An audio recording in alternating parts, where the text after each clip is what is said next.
All right, well, now I'm going to talk about the week that was for the top 25 in the FBS, what I wish we could still call Division 1A football.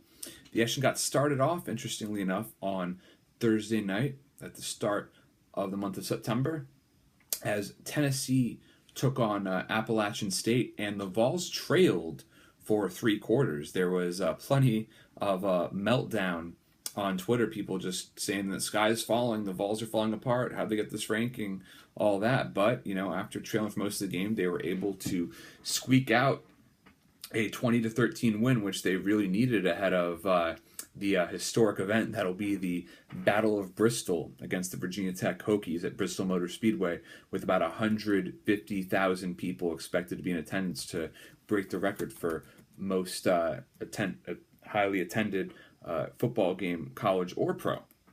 So, also on Thursday, Louisville blew away Charlotte 70-14. And on Friday, there was also top 25 action as well. A Heisman frontrunner, Christian McCaffrey, made a pretty strong case to, at least to open things up. He had 22 carries for 126 yards and 2 touchdowns. I mean, he looked great out there. He's just a phenomenal runner. Can't wait to see how things play out for him. Now, Michigan State probably played a much closer game than they expected to against a small school program, the Furman Paladins. They pulled off the 28-13 win, but this time of year especially, a win is a win. Meanwhile, for Baylor, they won, and they won big. The 23rd ranked Bears have put that controversy in the rearview mirror, at least temporarily. They beat Northwestern State by a score of 55-7. Should be interesting to see how Jim Grobe can keep things under control there amidst just a massive scandal that will hang over that program for quite some time. Now, on Saturday night, you want to talk about a beatdown. I mean, yes, the game was very close early on, and I thought it was going to be very competitive, but Alabama just used and abused USC at the Cowboys Stadium. They pulled off a 52-6 win. I'm not sure if it was Alabama domination or USC folding like a lawn chair, but Darius Stewart for the Crimson Tide had 4 receptions for 113 yards and 2 touchdowns. Jalen Hurts is looking like the real deal at quarterback. He's going to bring plenty of hurt for opposing teams. Very mobile quarterback. Can sling the ball. He only had to throw 11 times, but he made the most of it with 118 passing yards and 2 touchdowns, both of which, of course, went to Stewart. Damian Harris got it done as well with 9 carries for 138 yards. In terms of other primetime action, Clemson really needed to come out and get a win to, show that they were very serious about getting back to the national championship game, and that's what they did. They, won a very close, tight battle with Auburn, a defensive struggle, winning 19-13. Deshaun Watson, other Heisman Trophy frontrunner this year. A lot of people think he's going to win it this season. He finished 19 of 34 with 248 yards and 1 touchdown.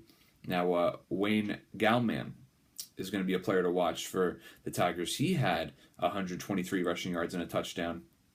And Mike Williams had 174 yards receiving, which is a pretty impressive total in such a low-scoring game.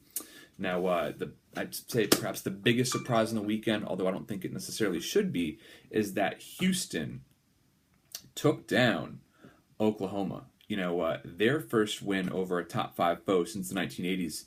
But, they've just been building that program for quite some time, quietly and strongly. But, Baker Mayfield, he had 300 yards passing and two touchdowns to the Sooners. That wasn't enough. And, one of the major stars for Houston in that game was Stephen Dunbar, who had 7 receptions for 125 yards. People are debating whether or not Houston should get a spot in the playoff if they run the table. Obviously, they should.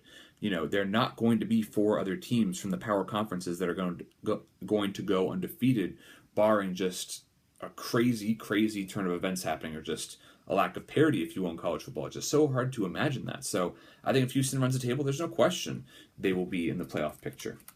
Long way to go to see that happen, though. LSU, speaking of teams with no margin for error that are expected or at least very hopeful to reach the national playoff, they can't afford to lose another game because they've already taken an L to open their season. They lost 14-16 to Wisconsin. Leonard Fournette, I'd say the third Heisman Trophy frontrunner in my eyes. The big three are McCaffrey, Watson, and Fournette. I like Fournette the most in terms of his professional prospects. He was ready to play in the NFL maybe even 2 years ago. He's just so freaking talented. But, he had 138 yards but did not find the end zone. Meanwhile, Bart Houston was a part of the winning effort despite throwing 2 picks and not recording a touchdown pass. So Ohio State, another team, Big Ten team that won in blowout fashion, they took down Bowling Green by a 77-10 margin. Michigan, continuing the Big Ten early dominance theme. I don't really know who thought it would be a good idea for Hawaii to go from Australia to Michigan to start their season, but yet that's what they did. I'm sure they got paid quite handsomely to take those 2 losses, but they lost by a score of 63-3. So Big Blue looking for a big year in the second year of Jim Harbaugh's tenure. Now at TCU, I don't know how they gave up 41 points against an FCS team like South Dakota State. I mean, South Dakota State does have a strong history at their respective level, but you don't want to give up 41 points to them. But nevertheless, TCU, 13th ranked Horned Frogs, came out on top by a score of 59-41, in which Kenny Hill, the Texas A&M transfer, had over 400 yards passing and 2 touchdowns. Hill was an electric player at A&M, but it didn't work out for him there. So should be interesting to see how it plays out for him, staying pretty close to home. Now, Washington came out on top over Rutgers by a 48-13 margin. And Jake Browning had a huge game, 287 yards passing and 3 touchdowns. And John Ross caught 2 out of those 3 touchdowns, finishing with 90 yards receiving. So Washington might make a little bit of a quiet climb, if you will, as the season moves forward. We'll see what happens there. Another upset that took place was Texas A&M going out and beating 16th ranked UCLA. A lot of hype surrounding Josh Rosen. Some people consider him to be the most NFL-ready quarterback out of the current college football landscape. He finished with 343 yards and a touchdown, but that pass he threw at the end to try to tie the game fell incomplete, did not work out. Meanwhile, Iowa, they took on Miami of Ohio and doubled up on them. They got a 45-21 win. Rokeem Williams of Miami of Ohio had a big game, 6 catches for 113 yards. But the biggest performance of all came from Akrum Wadley of the Hawkeyes. He had 121 yards on the ground with 2 scores. North Carolina, the top ACC team in the Coastal Division, was unable to open their season with a win. The Tar Heels lost to 18th ranked Georgia by a 33-24 margin in a game that was pretty tight throughout. Nick Chubb's probably giving Georgia fans some chubs right now. He had a huge game. Just so nice to see him come back from all that he's been through health-wise. He had 222 yards rushing and 2 touchdowns. Beautiful game for him. Oklahoma State went out and opened up with a big win of their own. They beat Southeastern Louisiana by a 61-7 margin. And Marcus Rudolph had 2 touchdowns and 191 passing yards for the Cowboys. And Oregon, team that's been kind of, smarting, really trying to figure out how to move on from the Marcus Mariota era. They pulled off a 53-28 win over UC Davis. And Darren Carrington had 7 receptions for 117 yards and a touchdown. 25th ranked Florida, they started off their season the way they would probably want to, for the most part. Luke Del Rio, the son of former NFL head coach, or maybe he's current head coach, who even knows, Jack Del Rio, coaching and player of a journeyman. Luke Del Rio had 256 passing yards and 2 touchdowns in his first start. That's the type of stat line I'm sure he's happy to have. So Florida opening up the year with a win. Notre Dame and Texas. I want to talk about excitement.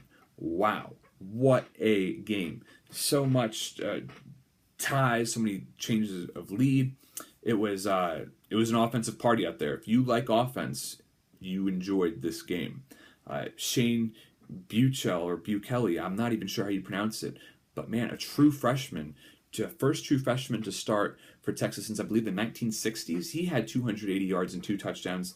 Played a terrific game. I mean, played with poise far beyond his years.